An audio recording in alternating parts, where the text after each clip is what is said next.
Hey Lexi, on October 5th, 1998, WCW Monday Nitro came to Columbia, South Carolina, and I was there live. You want to watch it and talk about it? Yes. Then let's get the conversation started. Hello and welcome to LexiCon. It is Maddie. Lexi. Dylan. And that's right, we're watching an episode of WCW Monday Nitro from almost exactly 25 years ago that I attended live with my late father. He wasn't dead. He wasn't dead at the time. It wasn't like the weekend of Bernie's thing. I just was puppeting him the whole time. You know who wasn't there? You? Bob Ross, probably. I think he was and dead. me. I think he was dead by then. I don't know when he died. I don't know. But anyway, we're not going to be quite watching the whole of this episode because it was during the 3-hour Nitro era, and some of that just isn't really worth watching at this point. I mean, if you want to go back and watch it, I watched the first part of the show earlier today just for nostalgia's sake, and it was totally fine.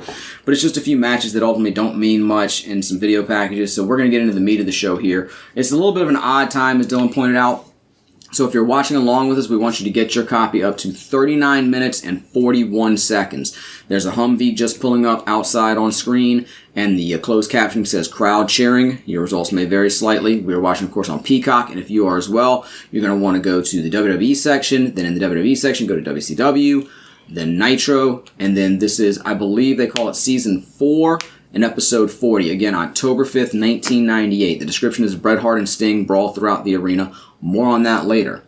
All right. But again, for those not watching along with us, hopefully we'll be entertaining. For those that are watching along with us, we're going to count down 3, 2, 1, and on play, we'll all play together. And I think Lexi wants to say something before we actually get started. I was going to say, I looked it up. Bob Ross passed away on July 5th, 1995. He was definitely not there then, unless somebody brought his ash. He was there Unless today. somebody was Weekend at Bernie's him there. Weekending at Bernie's. Weekend at Bernie'sing him. That is tough to use that as a verb. Can you imagine bringing someone's ashes and then throwing them into the ring? That would be terrible. No, Mick Foley was making jokes on his podcast one time about having his ashes brought to the ring, maybe if you get them to do it. And Conrad made the joke about, you can have Undertaker throw you off the cell one more time, just throw the ashes off the top of the cell. Go on. Anyway, this was it actually happened earlier in 1998. We didn't do that because I figured other people who were more involved with it would be doing it and would do a better job. But I was tangentially involved with this because I was there. Nice. You're not going to be seeing me in this. My seats were not that good. They were fine to watch the Have show. you ever had really good seats at a show? Yes, I pointed out the Thanksgiving SmackDown from 2002 where I showed you the pictures of us just sitting there in the crowd. That was like a year ago at best. Wasn't he Not the show Don't that I ask went me what to, I had for but breakfast Wasn't he wearing yesterday, like a okay? beanie so he could see himself? I was wearing my Christmas hat, my red nice. Christmas hat, and my white state newspaper shirt, and my black Harry Potter style jacket. Nice.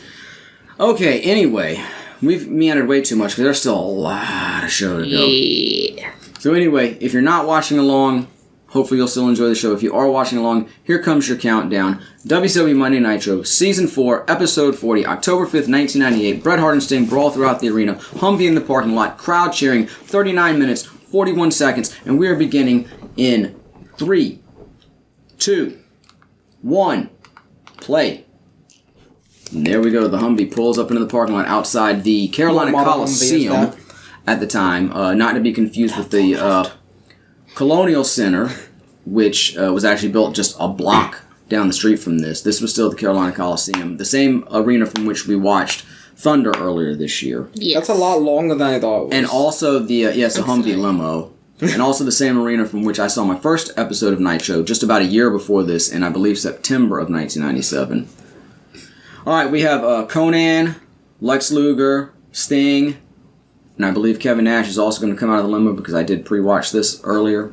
Very nice. So I knew what part to start at. This is the NWO WOLF-PAC. Of course, the NWO started out as one of the biggest storylines in North American, or at least United States wrestling history. Really spearheaded the wrestling boom in the mid-90s that encompassed, of course, the Monday Night Wars and the Attitude Era. I don't know, but these men, they're on the hunt. They're sure looking for something. Yeah, Conan's got a broom there. It's like, I get he's just going to pick up a random weapon, but couldn't he have pulled out a bat or a chain or something? Probably. It's like, No. Orale Vato, I'm here to sweep your floors whether you like it or not. Gotta sweep him off the record. They were almost acting like these guys didn't know what they were looking for or where they were going. It's like, I would hope the performers know how to get into the locker room here. But regardless, this is the NWO.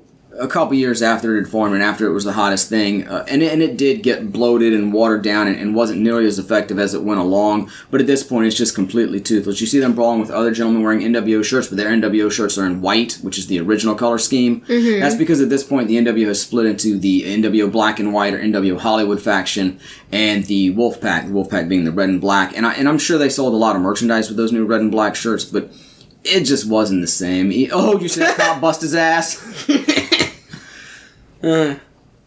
Stevie Ray, Booker T's brother there, as a part of the NWO. And Mike Jones, famous for the Lonely Virgil photos and his love of Olive Garden. It feels like they're trying to two cops just hugged there. NWO too much. Well, it's... They didn't move on from it, just kept on using it. Well, the problem is they had a great idea, but they did not know how to either end it successfully and transition into something else, or to transition it into its next phase. And this idea, maybe it could have worked, this intra-faction war, but it just... Somebody go through a mirror. Will somebody? Yes. I don't think so in this scene. Damn. They should. Papa Pump, Scott Steiner, Uncle of Braun they're Breaker. right next to a big one. But even watching at the time, it was still entertaining enough, but you knew it wasn't what it could have been or what it was. It felt slightly unfocused, too. Hogan, who's still supposed to be the leader of one side of the NWO, he's more focused on his feud with Ultimate Warrior. And Scott Steiner and Buff Bagwell, they're feuding with Rick Steiner. Sting is feuding with Bret Hart, who is kind of NWO, kind of not. And from being the main focus of everything, they've really moved down the card at this point. Because Goldberg, who's currently the world champion, he's the next big thing at this point. He's in the middle of a ludicrous winning streak, and he was legitimately a big deal. To the point that when we went to this show, I remember coming up to the arena outside, we saw a young lady who was freaking out saying, "Oh my God, I hugged Goldberg and I got a sweat on me." True story. Terrible impression, but true story. But that's where we are now with the NWO. They're still a major part of the show, but they're not the big thing anymore. Yeah. So I was never big. And I don't like the fact... Sting and Luger are part of the NWO Wolf-PAC. So I guess they're ostensibly baby faces now, but it still feels weird. Two of the guys who fought so hard against the NWO for a year and a half then joined them, and it just never set right with me. They should have had a different faction. Instead of two factions of the NWO, it's a different faction going against the NWO. Well, I feel like the intra-squad fighting could have worked, but it was... LaParca back there with his street clothes and the mask on still, just peeking around. Or maybe they could have had three factions. Yeah, I don't know. Like I said, I don't necessarily have the magic answer, but clearly they didn't either, and that's part of the reason that WCW would eventually go out of business. See the Pepsi machines back there. Nice. I think either Sting is looking for Brett, because he's looking around, and I know... Kevin Nash, the tallest individual there. Oh yeah, there's Brett. Sting was looking for Brett. Could you imagine if Pepsi Man was there? Brett, this is of course post Montreal Screwjob, and Brett will admit his heart wasn't really in wrestling by this point. This is before his brother died, of course, but even at this point, his heart wasn't much in it. But WCW badly mishandled Bret Hart too. They did not use him the way a star of his caliber should have been used, and they really blew the acquisition of Bret Hart. This should have been a really big deal, too, getting to see one of my all-time favorite wrestlers wrestle. But as you'll see, I don't really get to see him wrestle because the only interactions we saw with him are going to be backstage like this. So we got to see him on a video monitor, but I could have done that at home. Yeah. Yeah, I was thinking about the other day, Brett and Shawn are the only two of my favorite wrestlers of all time. If I look at my top 5 that I never got to see wrestle live. And I kind of got to see Brett here, but not exactly. I haven't seen Shawn at all. He's forklift certified. Yeah, this is one of the reasons that we started at such an odd time, because Alex specifically wanted to see this scene. Yeah. I don't know that he is forklift certified. They had Steve Austin drive a lot of shit in the WWF, and he wasn't certified for most of it. How dare he not be forklift certified? But this is, I suppose, the NWO's limo, or Brett's limo. Is he flipping it? He's going to, yeah. And I was trying to point out, too, Kevin was maybe also looking for his on-screen in real life good friend Scott Hall, who was one half of the Outsiders, who should have been together in the Wolf-PAC, but they actually split them on the two sides, with Scott being on the black and white and Kevin being on the red, in another, ill-gotten choice of the storyline. The one hit with the hammer. He had to get one in before it got too high. And it's rocking, it's a rolling, and there it goes. Hey, got it all the way over. And the window comes out right away. Was that the one? Now, Kevin might have hit that window, maybe. That's why it came loose. Wow, they're so badass breaking those windows. He barely even looks like he's hanging that hard. Yeah, it's like... Let's Doesn't not look like you're doing let's your not job. rack up the insurance too much. That sounds like Kevin Nash. Work smarter, not harder. Big lazy. So pretend to Asking smash for the a car. knife. Yeah, Sting's asking for a knife. Yeah. And the weird thing is, like, he wants to slash the tires. Like, you've already turned it upside down and smashed the windows. Do not you need to slash the drivable. tires Just this bite time? the tires. Not only that, but why even ask for a knife if nobody's going to pull one out? It feels like just such a weird ad lib. Like, I'd be slashing the tires, right? Oh yeah, let's just beat up the frame a little bit. Why In the not? bottom. I mean, obviously the glass is going to be the visually exciting thing there. Yeah. If they could just smash in one of those doors or something. This just looks a little silly. He's not doing any damage to it, it looks like. Yeah, probably not. Kinda Much. hard It's to like the see. hardest part of the car is going to be the frame. So. He said somebody should have, like, smashed Could, like, the door. hit I a feel like tire they off? could kick in a door, The tires are honestly. probably quite sturdy on. Kick in the door, wave in the I mean, I floor. assume they're relatively strong, but I also assume the wrestlers are pretty strong. Just spinning the tire. Oh wait, Should've blown up no, the he got a knife. Oh, nice. He got a knife! Where did he get the knife? I wonder. Nobody knows. He stabbed They that made tire him drop once! Okay, and then he's done.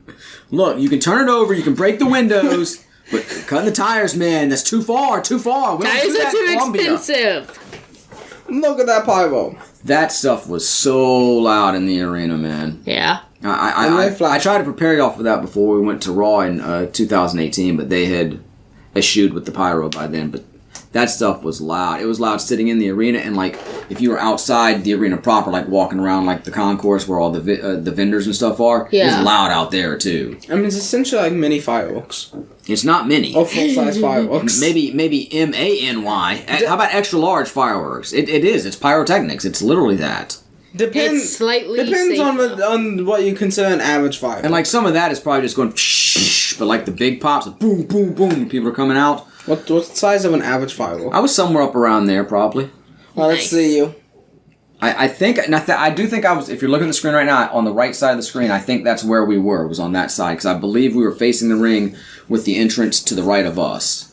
Nice. It's Damien. Yeah, one of the luchadors. I don't know who that is. A lot of the Mexican wrestlers were used to up match quality of Nitro, especially in its first few years. We're past the halfway point at this point. At the end of Interesting. '98, Nitro only lasted till WCW left in the beginning of 2001. We could, if we went back and Exactly when in 2001. March. Damn. The last Nitro was like the week before WrestleMania. I just barely missed it. Yeah, true. Oh, there's Andy. In the crowd. Nice. Look, this is Hector Garza, so we've got an all luchador affair here. Nice. Nick Patrick, the former NWO referee, And they're already into the match. who was part of that I think. infamously bad match at Starrcade Were they supposed to '97. stand there for 5 minutes? Well, it felt very quick getting into the match. They walked into the ring. Sometimes matches start They faster, started. sometimes they start slower. Sometimes like you got like 20 minutes between the wrestlers coming out and the match starting. That's a bit of an exaggeration, but I mean, Yeah. you do want variety. You don't want every match to look the same. This match feels like it's going quick. Well, it's Not a single second. that fast-paced lucha libre style. You would expect that from two of the grapplers from south of the border. Lots of acrobatics, lots of flips and rolls. Yeah. I mean, some people would say it looks a little too phony. Some people really like it. I mean, I'm fine with I it. said it looked cooler than normal wrestling or this wrestling. You might really enjoy some tapes from. I was going to say down under. That's Australia. The average wrestling you see around here. Australian Oh, the wrestling. fans are. Something's going on in the entranceway. What's Oh going yeah, on? this is the other moment that I wanted to make sure we saw, since you did want to see the limo flip. Uh-huh.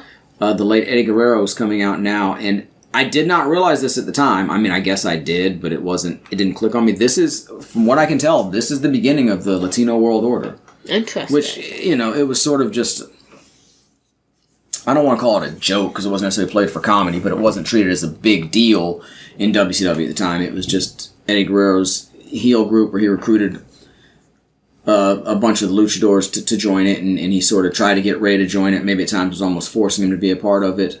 But it's kind of a big deal now because it's been brought back on WWE television now with, Ray and Zelina Vega and the group Yeah. paying tribute to Eddie and actually making it a bigger deal than WCW ever treated it as.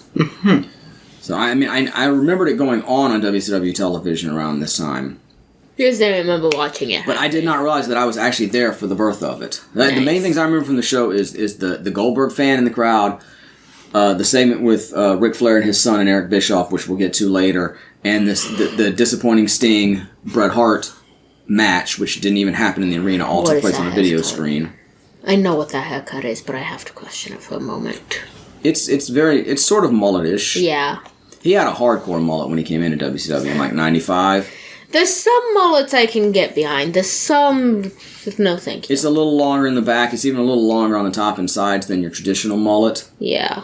But he had a hardcore mullet when he came into WCW. Something that'd be hilarious is at the start of the show, if a match started, then the wrestlers like went backstage or whatever, and there's like completely disappeared. Then like they continue on the next match and stuff, but he continued to sing those wrestlers fight in the background throughout the whole show. I feel like I've seen something like that. That'd be funny. Maybe not note for note that, but something close enough. It'd be funny if just every so often it like popped up on the video screens, but like one of the times they're not wrestling, they're sitting there with the vending machine or something. Hey, you see that Ric Flair shirt in the crowd, lower right? Uh-huh. I had that shirt. I bought it at the Nitro in September 97. Nice. Alright, let's cut to see what those two are doing now. Just cut to the front of the bathroom. Oh, we've had plenty of fights in the Both using the bathroom. bathroom. Then they walk back out continuing fine. If I married it, it'd be funny. They're like lying in the grass looking up at the stars. Then they notice the camera's on and they just start beating each other up.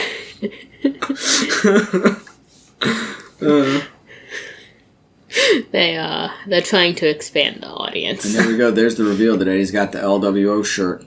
Seen regularly now on WWE television. Nice. Nice.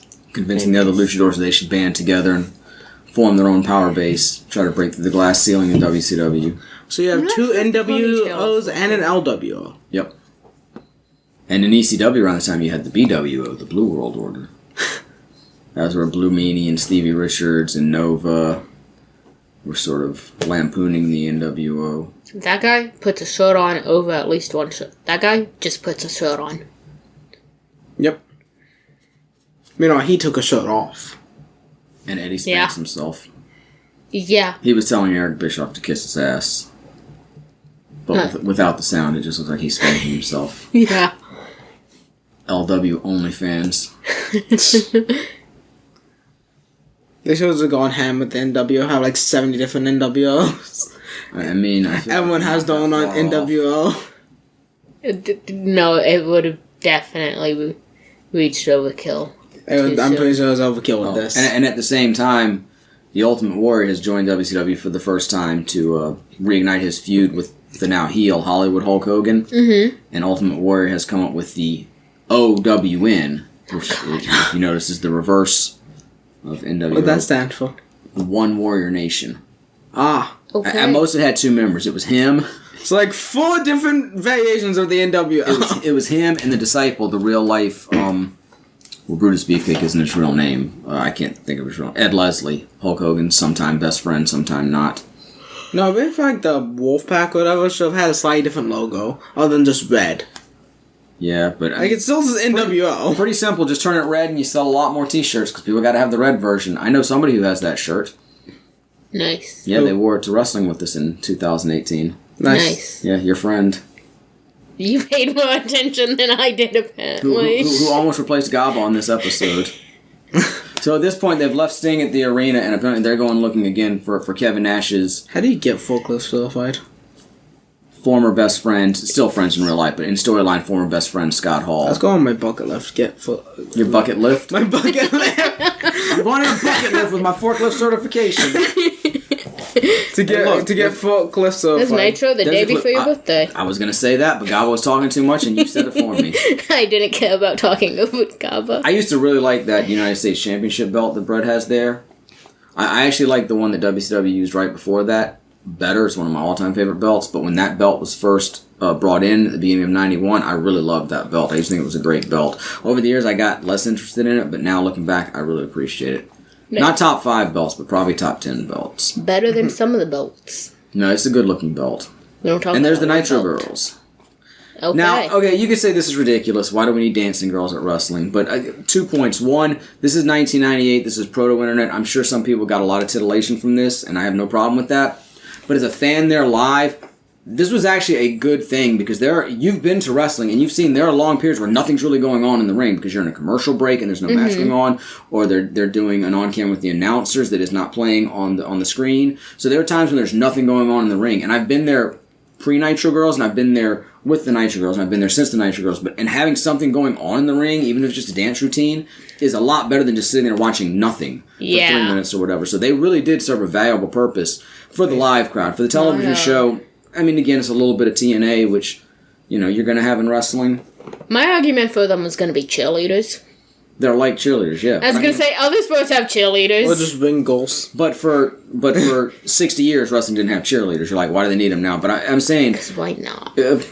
As a member of the live audience, I definitely appreciate them. I appreciate they were, attractive women who knew how to dance, too, and there's nothing wrong with that. It looks like a Power Rangers villain. This is another luchador, one of the more famous ones, at least in the United States, Psychosis. Nice. I mean, looks pretty cool. Yeah.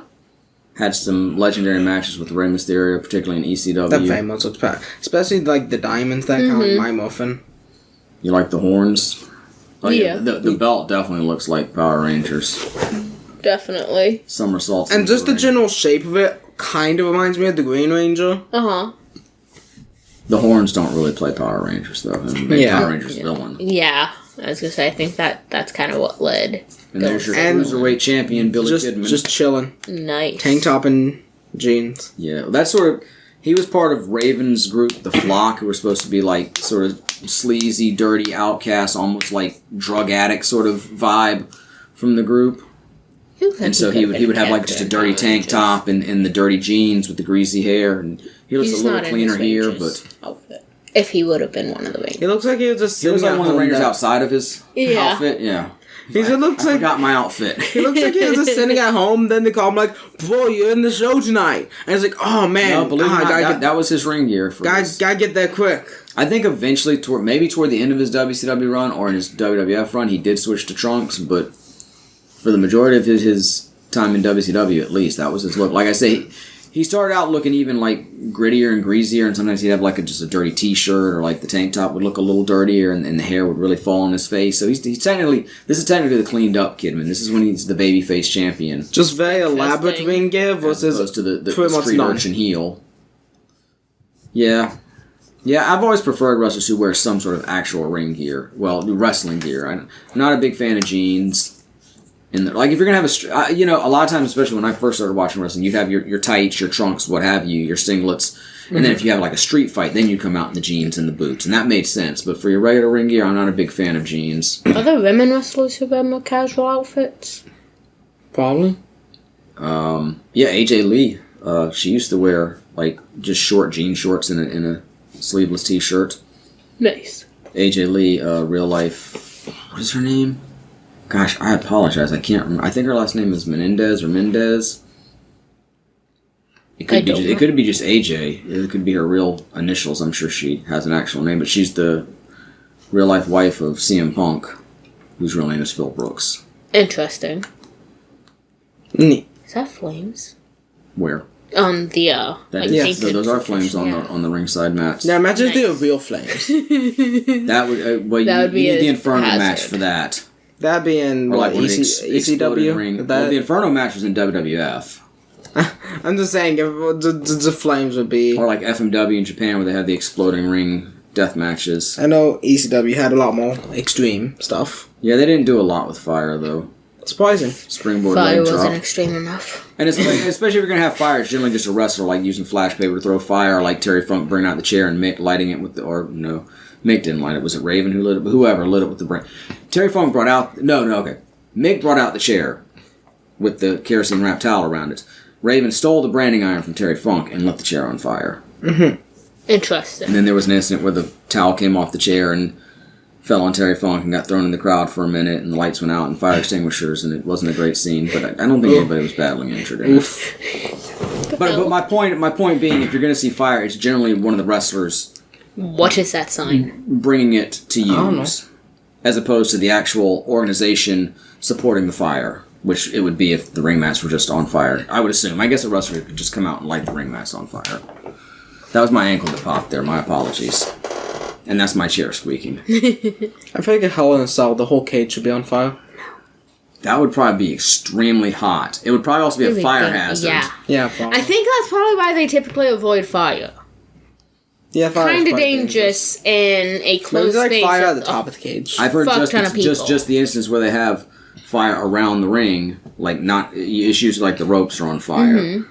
It can be very difficult to breathe and very hot in there. So I can't imagine a 20-foot high cage completely engulfed in flames. And like I say, it would be a definite fire hazard. Oh look, I think I see me in the crowd.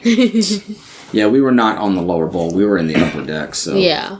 it's possible in a panning crowd shot we could find us if we really went through frame by frame anytime we saw a wide crowd shot. All right, let's go. But unlike the episode of SmackDown where I knew I could probably be on camera and I dressed to make sure I would be seen, I have no idea what I was wearing back then. I mean, probably something very similar to what I'm wearing right now. It was October, so it was probably cold Style since I hasn't went changed that outside. much. Probably had jeans on as opposed to shorts. Possibly had a jacket. Maybe. But this is the South, so Yeah. it may not have been jacket weather. Yeah, October And 5th I'm sure may I have had been some. a bit early for I'm sure I had jacket. some sort of headwear on, whether it be a bandana or a hat. I didn't often go with the bandana hat combo back then, so it was probably one of the. It was probably my Yankees hat, to be honest with you. Stuff even in the 90s? Yes, like I say, I still dress like a teenager from the '90s. Mikey, you. I just didn't know when You when obviously exactly don't dress like started someone from the wearing 90s, they bandanas wore and pure hats and neon. stuff. That was the 80s. Like maybe the early '90s. Yeah, no, Pure neon. No. But look, I've been dressing the same way for 30 years, Dylan. I found something I'm comfortable with, and I'm not going to change. Neon was more 80s. I believe 90s was more influenced by like grunge. There and was hip-hop definitely and stuff. neon in the '90s. Don't get Definitely. it twisted, but there were just more variety of styles in the '90s than just neon. I feel as though neon was also just a bit. It's one of those things we talk about where But there's that that overlap. it's more like toward the end of one decade and the beginning of the next yeah. one tend to look more similar than like the middle of one decade and the end of that decade, or Yeah. the beginning of that decade and the end of that. Like the early '80s look much more like the late '70s. Feels The like late we '80s should've look been like the early counted out by now. '90s. Yeah, they tend to be a bit loose with the out of the ring stuff, depending on what the story of the Definitely. match is. But you see little Nate up there counting. And they get back in the ring. Oh, he gets yelled at. I assume they yell. Pin him already. They gotta entertain the. Okay, that was a move. I would ready to pin him. Yeah, I was gonna say, not so that was the smartest. I mean, it might be effective. Obviously not It effective. didn't look very effective. Well, obviously it wasn't, because that wasn't the finish. Exactly. That belt really is straight out of power. Yeah. Like, I can't deny that. Hold up. I have to look something up real quick. He's an evil Power Ranger. Like the villain in Dino Fury. Oh, he took the front turnbuckle like Brett. Most guys, when they get whipped in the turnbuckle, they're going to take it with their back. He went into it chest first. Something Bret Hart was famous for. Interesting. Kidman is, spoiler, is going to retain the Cruiserweight Championship here. I'm surprised the horns haven't been grabbed. Unless they could be grabbed. That might be bad form, to be honest with you. They might come off fairly Yeah, easily. maybe. Yeah, I'm not sure. Plus, you don't want to grab his hair, unless you're trying to grab his hair, which does happen. I mean, the horns have I was gonna survived say, a bunch Mighty of Morphin bumps. Power Rangers was over by this point. But it still existed. Well, yeah, it existed. I'm just saying that it wasn't the current on it. It ended the same year Bob lost it. Psychosis almost kicked the rough. Do you know my Moving Power Rangers is the only Power Ranger season to actually go 3 seasons? Nice. A series to go 3 seasons. Yeah. And then had my Moving Alien Rangers as a kind of continuation season. In a YouTube video I was watching recently, they were unboxing the mini I brands. always saw Power Rangers during wrestling, though. He looks like a Power Ranger! I mean, yeah. This is what the whole episode of Raw turned into. But they were unboxing the mini brands, and this was the toy series, and one of them is the Blue Power Ranger from Mighty Morphin. Nice. Billy. Yeah, it's Billy called- is the worst actor in the history of Do you know, I Power believe Rangers. I believe it's his actor is gay. Nice. Is that true? I don't know. believe it's- I'll fact check that in a second. Matt is fruit is the sign you guys were trying to see earlier. Yeah, I have questions. Not about relating to me. And somebody has a sign that says my sign is the best. that. Lol. And now But, you're both going to your phones. and saying, Because he's Googling what I said I was going to look up. Oh, you're Googling that? I One told you needs to that. look it up. Look up at the My bad. screen and let's watch the wrestling. Watch Psychosis with this reverse chin lock on Billy Kidman. But yeah, the video I was watching, who was making comments about thinking Billy was the worst. But Billy's returning in the new one. Nice. You knew that! Look, he may be a nice guy in real life, but his acting is not good. Is the blue one? Hold up. Billy was the blue one, yeah. Hold up. I'm on his Wikipedia page. Not a lot of information on him, honestly. Like, seriously, not a lot. So I said spoilers, Kidman's going to retain the title here. I know that because, like, 20 days after this, WCW presented its annual Halloween Havoc pay-per-view, and Kidman would defend the championship there against Disco Inferno, I believe. Yeah, David Yost. Yeah. Is it There's Yost some or two different Yost? worlds here. I don't know. You know, y'all get quiet, so I try to fill in some information relevant to what we're watching, and then all of a sudden y'all just talk over me like I'm just going to go back there and let y'all carry the show. How about that? So apparently on No. the set for the original Mighty Morphin, there was a lot of homophobia that caused him to walk away. I'm very But now he's getting back into it. Is that why his acting was so bad? He was distracted by it? The article I found. I don't have any issue with his sexuality, but his acting wasn't great. I'm sorry. It stands out. And you'd think on a show like Power Rangers, it'd be hard to stand out for bad acting. Honestly, I feel like even Dino Fury doesn't have that good of acting. No, To be fair, I have not watched that much Power Rangers. I mean, to be fair, I did just point out the fact that you think it'd be hard to stand out for bad acting on Power Rangers.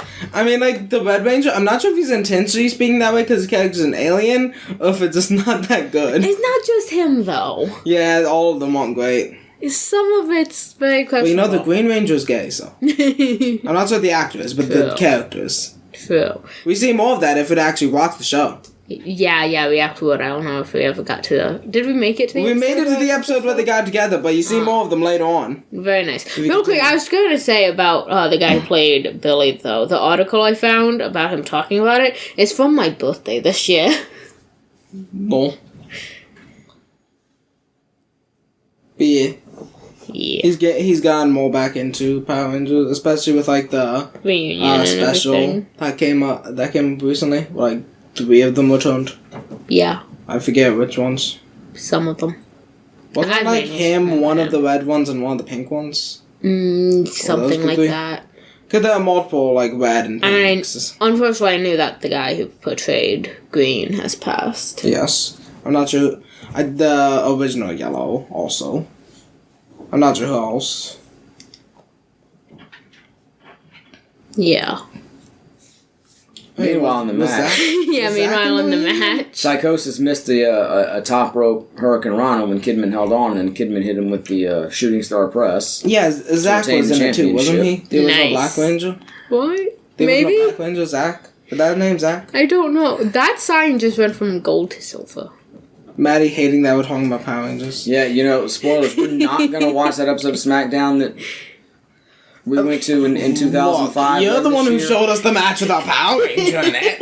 Because I want to actually talk wrestling. I'm fine answering questions. I'll give history. I'll let y'all know what was going on at the time. I'll talk about my experience as a We fan. needed the history of the Power Rangers. I want you guys to react to what's going on, and y'all just want to talk about It's stuff. Power We Rangers could literally versus Jim just off sit the here and street. do a 15-minute show of like, well, what do y'all want to talk about, and just come up with random stuff, because that's all this is. I'm going to advertise this as like WCW Monday Lexi, and people are like, wow, a wrestling podcast with no wrestling. David Flair, eldest son of Ric Flair, Nice. in the crowd. David Flair would get into wrestling within the next year. That's so. some 90s fashion. Wearing the right Goldberg there. shirt. I kind of wanted that shirt, but I didn't get it. I thought about getting it at this show, but I decided not to pick it up. I'm sorry. Then there's Ultimate Warrior in his duster phase. I Ultimate Warrior, not a good wrestler. Probably a worse wrestler than Billy as an actor. He was WWF champion, though. is his actual wrestling bad or Yes. how good is he as a character? Well, his interviews are pretty nonsensical. So don't like him in general. No, I'm not a fan. Guys, I would just like to inform y'all that the person who plays the Green Ranger in the current Power Rangers is only slightly older than the show we're currently watching. He left. Oh, good. Now I can talk about who else was in Power Rangers once and always. You know, at least they connected it to wrestling, sort of. Yes, it was. I think. Yeah, Zach. Amazing. Also, isn't it? I don't know. But I was going to say the person who knows whatever's happening on screen is no longer in the room. Oh, now you want me out there? I never said I didn't want you out I mean, to be fair, it is just a nonsensical Ultimate Warrior interview. There's not much to talk about here. here. I was going to point out that where he did get a clean pinfall over Hulk Hogan during the height of Hulkamania at WrestleMania 6 to win the World Wrestling Federation Championship. So, Alex, who's your favorite Ranger? Jesus Christ, man! I like the Green Ranger. No. I want no more Power Rangers talk. I want to talk about what's on the screen. What if Ultimate Warrior was a Power Ranger? They'd be in trouble. What does his suit be like? Like He'd probably have like a thong and a mask so we could show off that He'd have a big star steroid cultivated body of his. Kind of like I think Zeo had a bunch of different shapes on the mask. Well, I think the red one actually had a star. Well, I guess he didn't have a star. It's like a falcon or whatever. Warriors returned to wrestling here in 1998. It just did not work. And I think, part of the reason is he was never a great worker. He was never a great promo. He did have a certain charisma that got him over with fans, but this is, again, 8 years after the peak of his run. Mm-hmm. Was he alone in a dark room? But I think he was too much of a cartoon character to really fit in. They were going for a more realistic approach. You see a guy like Kidman there just in his street clothes basically and they're trying to go a little edgier and more adult with the presentation. So I don't think the cartoony Ultimate Warrior was going to work in 1998. It doesn't help that the match he and Hogan had was just atrocious. It looks like they just left him in this room alone for 3 days. And they did this ridiculous promotion of it where the Warrior would appear in Hogan's dressing room mirror, just nonsense like that, which they're hardly alone in doing nonsense like that. I'm sure you see shit like that on WWE television all the time now, but yeah, the Warrior experiment just did not go well. Wrestling can get really dumb. A lot of people say Hogan just wanted him to come back so he could get his win back against him. And now we got one of the classic black and white NWO style promos featuring Scott Steiner. Interesting. That camera's shaky. Yes. His nephew Braun Breaker is a big star in NXT now. Just had a little interaction with The Undertaker a couple weeks ago. Very nice. At this point, Scott's feuding with his brother Rick. In the early 90s, Rick and Scott, the Steiner brothers, they were my favorite tag team. I hate this editing of this. But it's 90s. With the random images and the constant cuts and shaky camera. It's so 90s. The random images are fairly unique to this particular segment, but the black and white and the quick cuts and the scratchy film grain and everything, that was very specific, very much the trademark of the NWO promos. And at the time, they did stand out for that, and they looked different, and they felt different, and they felt edgy, and they felt cool with the quick cuts and the sound bites. Uh-huh. They were very different than the normal long-winded wrestling promos you were used to, so they were very effective, 2 years before this when they were originated.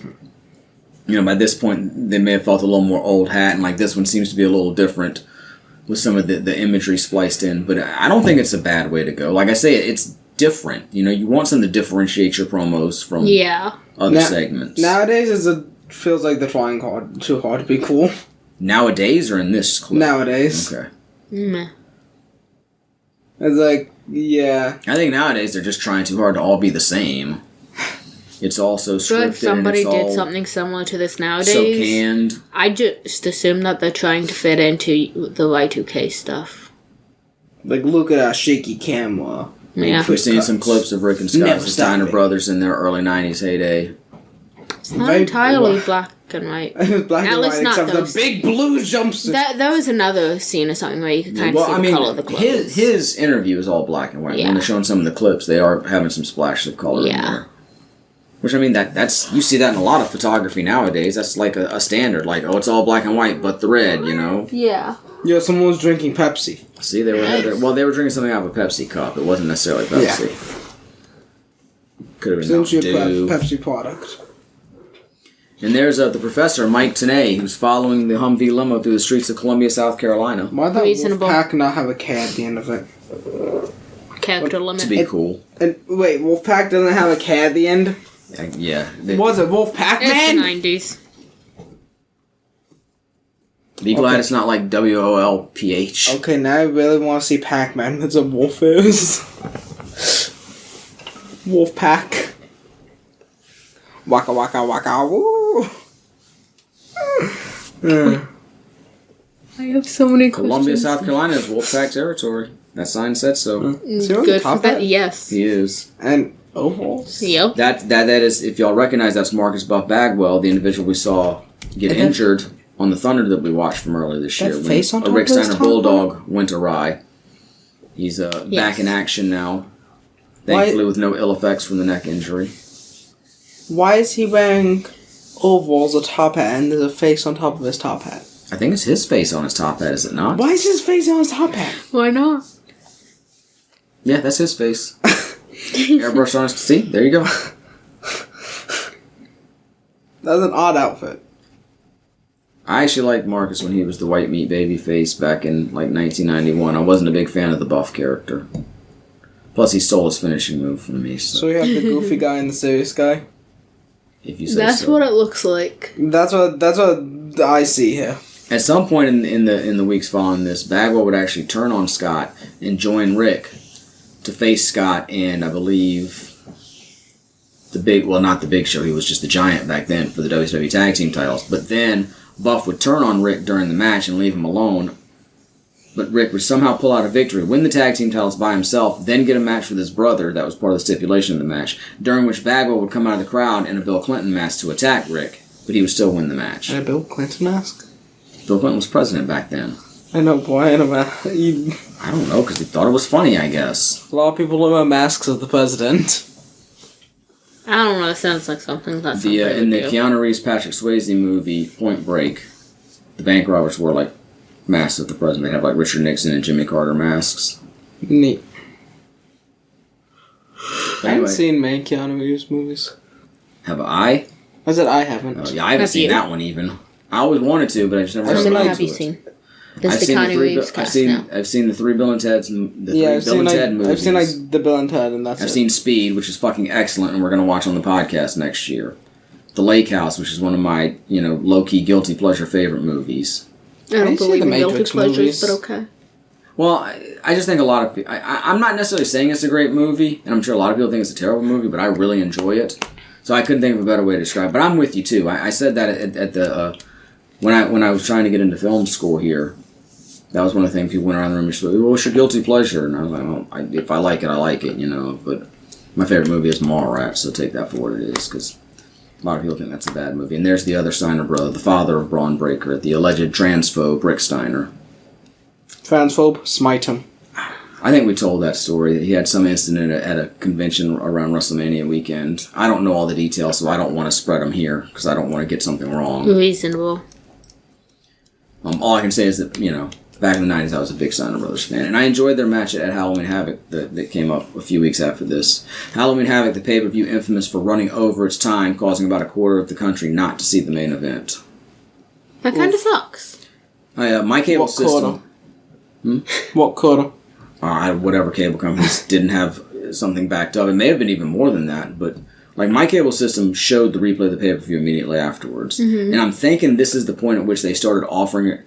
It used to be you had to pay for the replay. You'd order the main show, and if you wanted the replay, you pay for the replay. For people who wanted to watch it, who couldn't see the main one live or whatever, At some point, my cable system started showing the replay for free automatically if you bought the main show. And I think Halloween Havoc was the impetus for that. Oh, but whatever the case, they just continued the feed. So we got to see the whole show. And then the replay started. It had to have either been before that or we just happened to get it that night because of the overrun. Because I saw the rest of the replay because it cut off, 40 minutes early because obviously it started late and the whole show ran late. Yeah. But that was a big deal and they ended up re-showing the main event the night before. That is Buff Bagwell's mother, Judy Bagwell, who was temporarily tag team champion with Rick Steiner. Is she gonna bust off? Who also participated in a Judy Bagwell on a pole match at one point. Pardon? Yeah, that was the Vince Russo era of WCW. We don't talk about that. Pardon? He said we don't talk about that, and I'm going to support that decision. Yeah, I need to see the Matrix movie sometime. Yeah, me I need too. to I see used to have them on DVD, but I sold them before we could watch them. I keep on hearing things about them, but I've never seen them. Yeah. I've heard the first one's really good and the sequels aren't. I need to watch I've heard the they're rest made of the by two John Wick transistors. movies. By the time they were just two brothers. Yes. Which But now else they're is- transistors. Transistors? Yeah. They go on radios and televisions?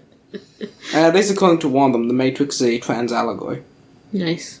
I couldn't tell you which one. I don't even know the names. I don't even remember their names pre-transition. I think one of them was Andy Wachowski. That sounds right. I have no clue. I would have known it at one time, but at this point I don't recall. You don't need to look it up. Just let it hang. Too late. Look it up. Google's People know it, open. they know it. If they don't, they don't. Let them look it up. Look up the coin. Let's talk about Judy Bagwell chastising her son in mid-ring. Well, technically she's on the apron, but still, he's in the middle of the ring. Close enough. Which one is? The current names are Lana and Lily. Alright. The guy with his face painted on his top hat. That's probably what she's chastising him about. Probably. You paid good money for airbrushing of your face on your hat! Why are you wearing a top hat and oval? I mean, I feel like that's something you would wear. You love top hats. I don't like ovals. Fair enough. You I've like had overalls? plenty of pairs of overalls. I was going to ask if anybody currently has a pair of overalls that I could borrow. I do No. have some down in the basement, but one of the straps, one of the clasps for the straps is broken. Damn it, that's the exact reason why I don't have overalls anymore. Yeah. Man, she's I a never did totally replace suplex it. them. That'd be funny. I've had at least 4 pairs of overalls. Overalls were the shit in the 90s. Yeah. Especially wearing them with like one strap off. See, I don't know how many pairs of overalls I've had. Oh, she's in the ring. Yes, she is. Lay the smack down on him. Mama Rock. I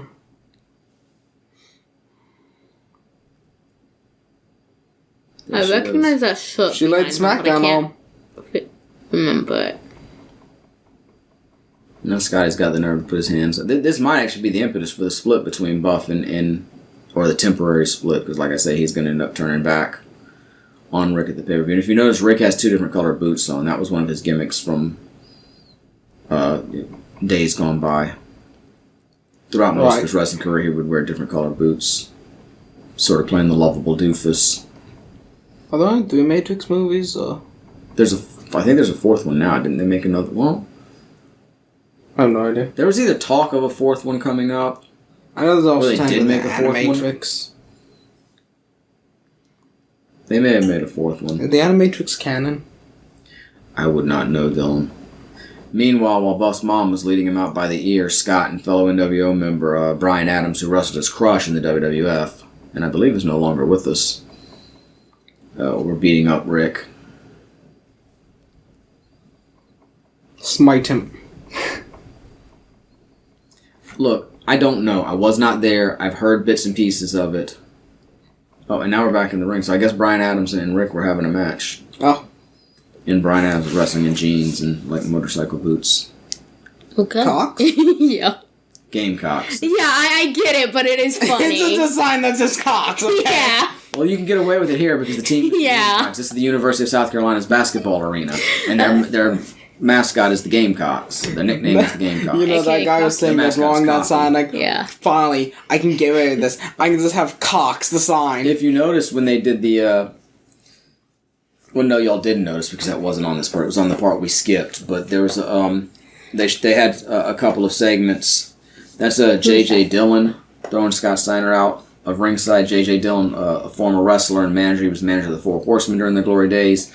Worked behind the scenes in creative at WCW and the WWF, and now he's back in WCW, at least in an on-camera role as like the commissioner. I don't know what his official title was. He's sort of the guy in charge. After we had Eric Bischoff playing the heel leader, who was a member of the NWO, but also the vice president of WCW, and now JJ has sort of taken his place on camera as the corporate leader of WCW. I'm sorry, what did I interrupt now? We were laughing at the cop guy. Yeah, it's pointing. Yeah, his face. If you notice, Rick's also... well, he's not wearing overalls, he's wearing a singlet. It's But two different colored They look boots. similar to overalls. I might like this. Whoa! I spent like 2 minutes talking about that just a minute ago. I missed Talking that. about what? About Rick's different colored boots. I Yeah. missed You that. heard it right? Yeah. I'm For sorry. fuck's sake. I'm sorry. I feel like I was talking about something, but I don't even know now. I know I talked about J.J. Dillon, but I feel like J.J. Dillon interrupted some other thought. Oh, they had some segments where Mike Tenay was talking to fans outside of the Carolina Coliseum earlier in the day. And you could tell it was early in the day because it was daytime. Uh-huh. But somebody had a baseball cap that had cocks on it. It was obviously a Gamecocks hat, but yeah, just that. Funny story about that. I went to a vacation Bible school with my friend one time. Uh-huh. It was just to go do something fun with your friends. Yeah. You know? And we did like arts and crafts, and we had like these plastic visors. We got to like paint on them. Uh-huh. And I painted like a gamecock head. And if you've ever seen like a gamecock, like especially the artsy logo of the University of South Carolina, he's got like a roughly neck and he's got like a roughly, almost like a mane, but like an extended neck. Uh-huh. You know, so it's not like just a normal chick. He's got that long neck. So I drew my interpretation of that, and I wrote, "I heart cocks" on it. And I brought it home and gave it to my dad. I'm sure it was his favorite possession. Well, no, he took like some paint and added game over the cocks. And he was like, "No, I really liked it. I just wanted to improve it." And I felt bad about it. I understand now, but at the time I felt bad. Like I thought it was good the way it was. It's I heart cocks. We don't do anything more. It's just cocks, man. I even drew a cock on it. It's perfect.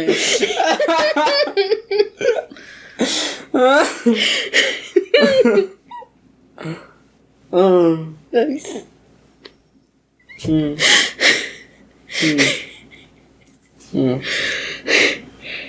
Something's happening on TV.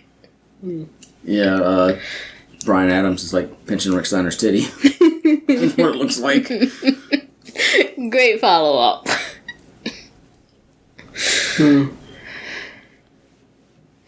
Smite him.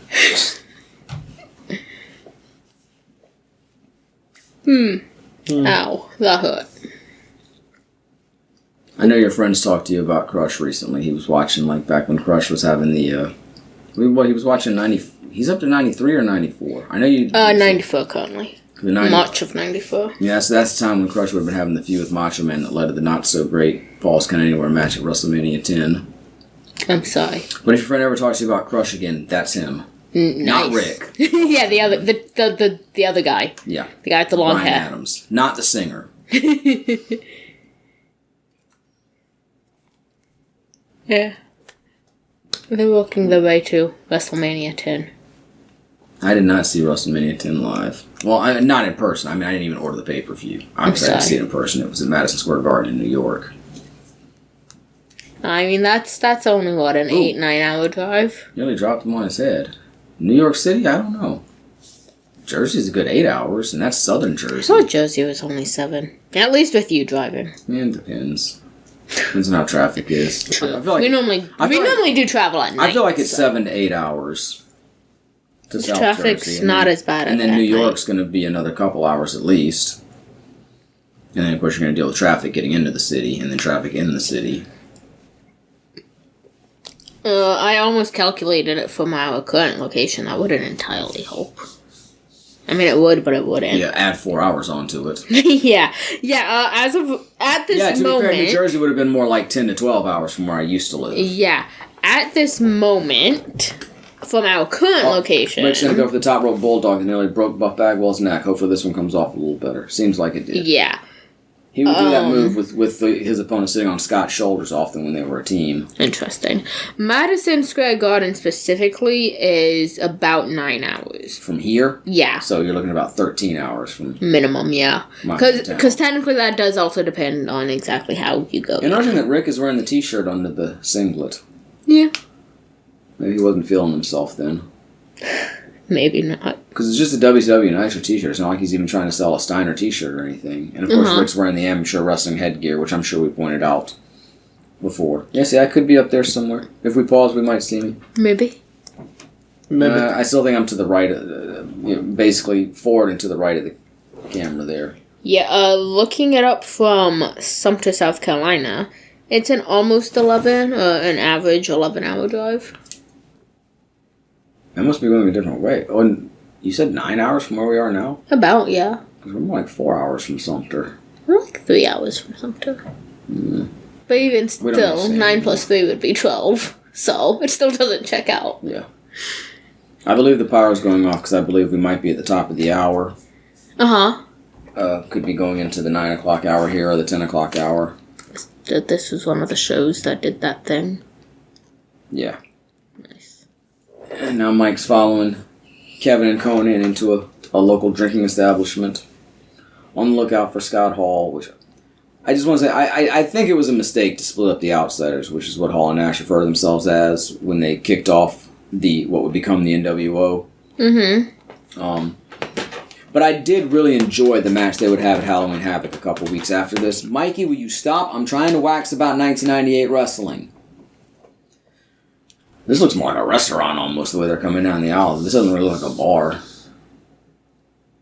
I didn't see it. Did y'all see the name on the outside? This is more like a restaurant. There might be a bar. Not exactly. Yeah, I might actually know where this place is. I should have paid more attention. Any place we need some place with some pool tables. Somebody scout for some places with some pool tables. But this is 90s. The match Kevin and Scott had at Halloween Havoc, I thought was a really good match. It was very simple. They didn't do a lot of big moves, but they told a really great story, and everything they did was believable and made sense within the stories. I highly recommend that match. I think it's an underrated match. At the same time, though, I don't even know if Scott Hall should have been on TV at this time. He was dealing with a lot of personal issues. I think his marriage was in trouble. He was having trouble with drugs and or alcohol, and I just don't think he probably should have been performing at this point. I don't necessarily think it was good for him. And I didn't necessarily know that at the time, but we would come to find out that he was dealing with all that stuff. And they would even turn it into a storyline later on in WCW, and I don't think they did him any favors doing all that. You just reminded me of a sad story I read the other day. Great. I'm sorry. It had to do with an actor on a show. Want to hear a sad story, Dylan? Oh, I just saw a Clemson Tiger Paw. Screw that person. Wrong place to be holding that up! And there's Eric Bischoff, the legitimate president of WCW, on screen, leader of the NWO, along with this man, Hollywood Hulk Hogan.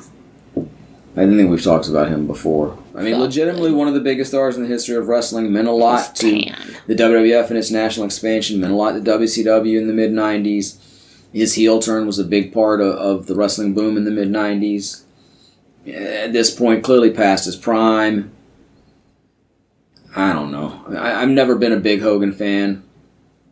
I do see that it has value, and he definitely has charisma, and he can work a good match, especially with the right opponent. But by this point, he was not great in the ring. Even his interviews were stale. Facial hair is an interesting choice. Well, but that's also sort of a tribute to Billy Graham, from whom Hogan took a lot of his style and a lot of his shtick. Billy Graham, later in his career, would come back with that look. Scott Steiner also aped it with the bleached blonde mustache and the dark beard.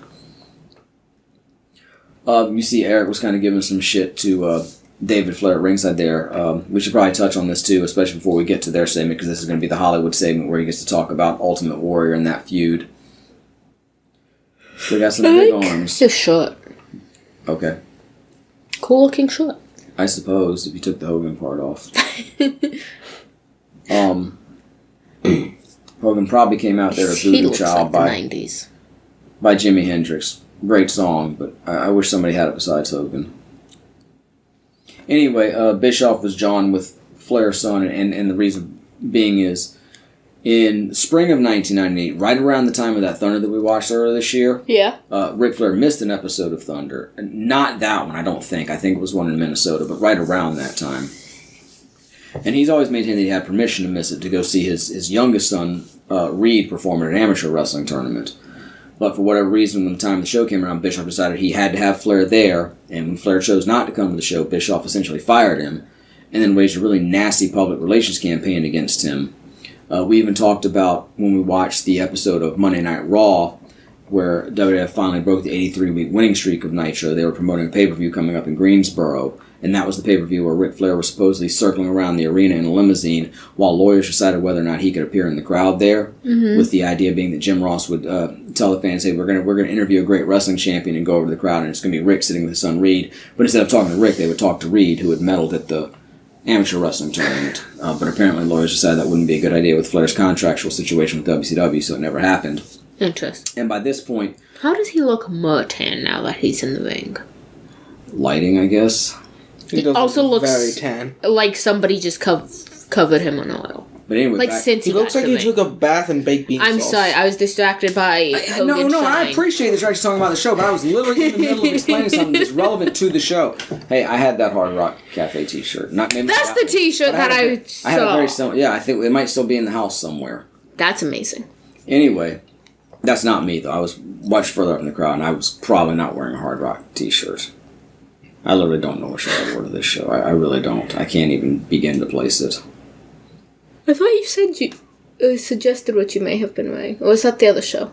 No, I said I was probably wearing jeans and a t-shirt and some kind of headwear. I saw you described a white shirt for something. That was at the SmackDown. That's why I asked, was that the other show? Yes. Man, y'all just don't listen to me. I do listen. It's a memory Eric problem. Bischoff situation, 1998. In September of 1998, Ric Flair returned to the company. A very big, memorable episode of Nitro from Greenville, South Carolina. And he and Eric Bischoff are now in a feud that would culminate in a match at Starrcade, which Bischoff would actually go over in.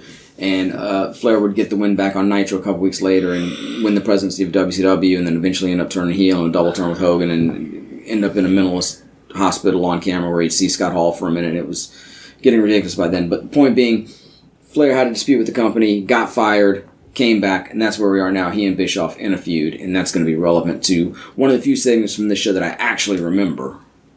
Nice. Anyway, Hogan's ranting on about something now. I'm sure he's talking about the Warrior.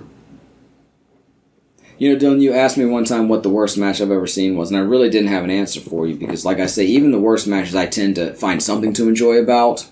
I'm sort of like you with video games.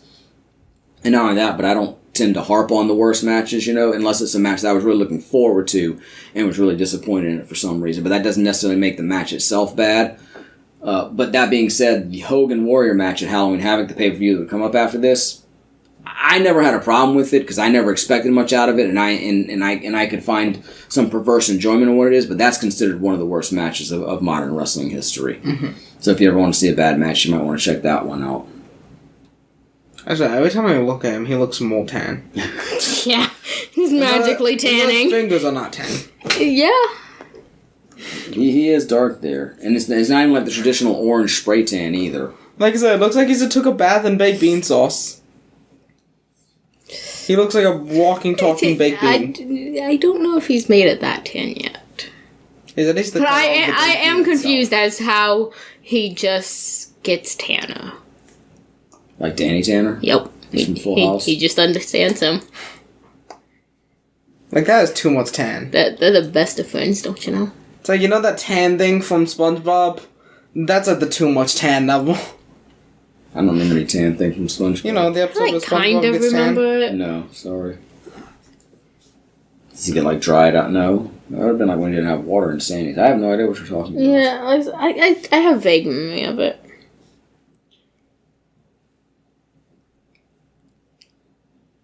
Eric Bischoff almost with the Canadian tuxedo, but it's black denim instead of traditional blue denim. Interesting. The Denim was episode is popular in the Summer 90s, Beach from wasn't it? season 6. What? So denim was very popular in the 90s, I think denim's wasn't been it? popular since it was... I was gonna say denim is like popular and a staple, but I mean like the 90s was when it was I don't like think denim's really, ever gone out of style. When was it that Britney Spears and Justin Timberlake were all the denim? Was that Yeah, late like I 90s or followed early them. 2000s? Yeah, No, but that was something like iconic. that. I know it was that period of time, but which decade was it actually? I don't know, Alex. I didn't follow their sartorial choices. I barely paid attention to their music. It's like I don't spit on the camera. That's why you see the glistening That sounds like Hogan thing globules to do. there.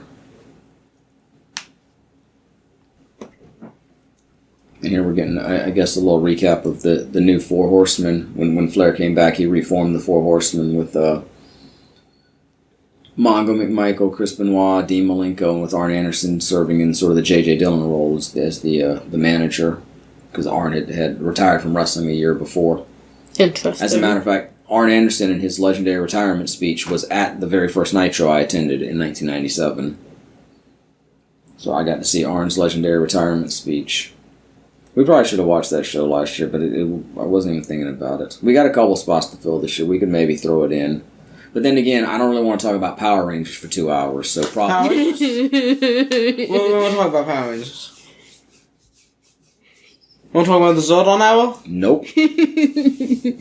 They ended with Lost Galaxy, I think. I have no Hey, it's the idea. Nitro Yep. Girls. Oh, but now they're over there. We have to make sure they're on They're not each in the ring hour. anymore. One of these might be Shawn Michaels' wife. Nice. He married a Nitro girl, but I don't know if she was part of the squad at this point or not. Is it the same squad every time? Well, I mean, some different dancers came in as it went along, so there was some turnover and some new additions. If it is one of these, it's the girl in the back corner, but I don't think she's one of those. At least the group that was dancing there, she could have been with them earlier when they were in the ring. If maybe the whole group's not out now, but like I know the blonde in the front wasn't her. I know Kimberly Page wasn't her. I know the Asian lady wasn't her. So I don't think any of those are the future, or I guess current Mrs. Shawn Michaels. I guess her name would be Rebecca Hickenbottom. That's Shawn Michaels' real last name, by the way, is Hickenbottom. His name is Michael Shawn Hickenbottom. Okay. And this is Chris Canyon. He's Remington. Yeah, he's deceased. I apologize. Do y'all recall the Dark Side of the Ring episode we watched about him? Not off the top of my head. Yeah, unfortunately, I believe he took his own life. I'm sorry. I think it was said he had trouble coping with being a gay man in professional wrestling and maybe not being as successful as he should have been because he wasn't he was a very talented performer. I always liked Canyon a lot. It's a sad story. And the gentleman with him there was Scott Levy, a.k.a. Raven. We talked about him earlier when he used to have the flock.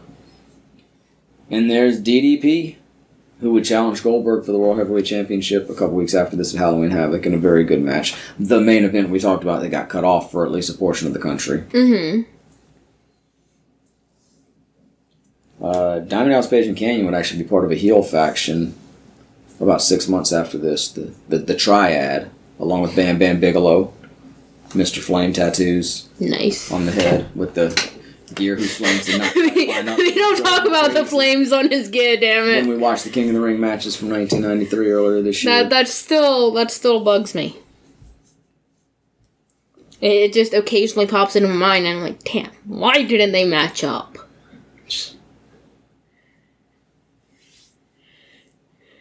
You need more flames in the ring. Oh. Yo, and flames in the ring. Look, everyone knows if something has flames on it, it goes faster. That's a fact. So the floor down there can go faster. Because it got flames on it. I was a pretty big fan of Diamond Dallas Page at this point, too. He was probably one of my favorite wrestlers. Both these guys are good in the ring, too. So if they give him enough time, this could be a really good match. 5 seconds. Take it. Well, I mean, it's a TV match on Nitro. You're not necessarily going to go super long. And Wow, you're just throwing halfway across the ring. And it may well lead into an angle to set something else up for somebody, so I'm not necessarily expecting it to be a 15-minute classic. Yeah. But I'm just saying these two could put on a very good match in the right circumstances. They're both capable of it. I didn't like Dallas's tights at this time. When he first really started getting over, after he spurned the NWO at the end of '96, beginning of '97, and really became, one of the rivals to that group. And he had the big feud with Randy Savage in '97 that really put him over as a main eventer. For a long time during that, he wore tights that, I don't know, they were shiny but not sparkly, almost sort of like a pleather quality, or that sort of vinyl clothing that kind of looks plastic. I'm not doing it justice. He had really nice ring gear, but then at some point he started wearing jeans to wrestle in, and I've already said I didn't really like that. And then he switched to these sort of odd tights that almost do look sparkly. Who was that? Interesting. That is Lodi. He was a member of Raven's flock. He would hold the signs. Not really sure what his role with the company was right now, since the flock is pretty much disbanded. Interesting. At one point, he and Lenny Lane were tagged up as, I think, an ambiguously gay duo. Are those goggles? Okay. Yeah. Goggles were big in the 90s. I had some. Interesting. I like kind of steampunk style goggles. I think I wore them to my great-grandmother's funeral. What? Definitely wore them on the way up there. I might have taken them off for the actual funeral. We're not sure. You that morning, once I went for the funeral, pulls out goggles. Well, you wear them up on your head like a headband. You don't actually put them over your eyes. That'd be silly. Honestly, true though. Goggles on the forehead way better than goggles on the eyes. Yeah, and cock to the side a little bit too. You don't want them straight on. I actually have a character that I designed with like goggles on the head, but that's more like steampunk style. Nice. I remember do y'all remember watching Becky Lynch much when she first came to WWE out of NXT? She had that steampunk style. She'd wear the goggles. I don't know. Steampunk. She's obviously abandoned it now, but Yeah. that was her early look. Yeah, I don't remember that, the steampunk style. Yeah, you probably don't even remember the wrestling we've watched earlier this year on the podcast, to be fair. That's untrue. I remember that guy that Eddie's almost broke his neck. Did he break his neck? He injured his neck. I don't think it was an actual break. Did we also literally just mention that earlier? You did, but I remember it. Do you remember who it was? Oh, it was that guy who was in the show earlier. Which one? Was it the one with the top hat? It was. But I feel like you didn't actually know that. Because you were reaching for that, like, oh, is it the top hat? Okay, the people are just too neatly organized right there. They're in seats. Yeah, I get that. But they're still... No, if you look like low... Okay, they're organized. They're in seats. But there's still, like, a break in pattern. It still looks natural. But then just, like, a couple rows back, it's less... I don't know. There's, like, this really neat pattern going on for some reason. You should be sitting on someone else's shoulders. No, like, the way the shirts are sitting and everything is just... It's very neatly squared off. What the fuck are you talking about? I mean, they're rigid chairs built into the arena. You can't really move them around. No, but like people's shoulders and everything like creates less of a pattern. I mean, you can move them so around. it looks natural. You can move them around if you're Well, I mean, they're enough. bolted down. Just rip them out of the bolts. Move it 2 inches to the left. But for some reason, there's like a really neatly squared off. Like there's a pattern here going on, and it doesn't look natural. You don't look natural. Correct, nerd. I don't even know what the fuck that's supposed to mean. So Natural's a myth. okay. Both men down on the canvas now. What's going on? Is he counting? Yeah, because they're both down. The referee's going to count. If he gets to 10, it's a draw. Even if they're just down? I've never seen a ref count for just one being if both down. wrestlers are down, the referee initiates Who's a 10 that? count. Interesting. Speaking of drawing, I've been reading I have this fantastic book. This collection of Wrestling Observer newsletters from 1989. Is that in the drawing in the place? Yeah. It's technically just the first half of the year, too. There's another book that has the second half of the year. I started to flip through it. But anytime they have the match results printed in there, from like the house shows, and they talk about when two wrestlers went to a draw, they'll type either, like if it was Page and Canyon, they'd either type Dallas Page drew with Chris Canyon or Dallas Page drew Chris Canyon. So every time I read that, I picture like Dallas Page drew a picture of Chris Canyon here instead of having a match, or the two of them are in the ring together drawing pictures. Beautiful. Imagine if Bob Ross wrestled. He was too chill for that. Yeah. Honestly. You gotta be intense to be a wrestler. You know, I'm going to say I didn't know You don't a necessarily lot have to be about macho Bob man level Ross, intense, but you gotta be somewhat intense. but when looking up when he passed away, I learned a fact that I did not expect from somebody so What? chill. He's from Florida. Well, he was from Florida. But imagine Bob Ross You could be chill and be from Florida. Yeah, but just Florida's known. I mean, for Jimmy their Buffett's not from Florida, chill. but he kind of adopted the state. I'm just saying, imagine Bob Ross doing a promo like, let me paint you a picture. I'm gonna kick your ass. I'm gonna paint you a picture of the beatdown I'm gonna give you. There's gonna be some happy little forearms. I'm just saying, Abraham Lincoln was a wrestler. Okay. We don't know that Abraham Lincoln was that chill either. I was gonna say I don't don't think he was picture chill, Lincoln being that chill. I'm just saying, anyone can be a wrestler. Like there's no reason for it's me also to think funny, really Lincoln funny that was Abraham as Lincoln- chill as Bob Ross. I just find it really funny that Abraham Lincoln was a wrestler. People have to do something with their lives prior to being president. I just find it really funny. Yeah, Ronald Reagan was an actor. Okay. Trump was an idiot. I don't think he stopped that upon becoming president, though. I think Reagan was just beating Page with him. I became more of an idiot. And here comes the world heavyweight champion Bill Goldberg, who was kind of Bill the next big thing Goldberg. in wrestling. He had a fake undefeated streak going on this year.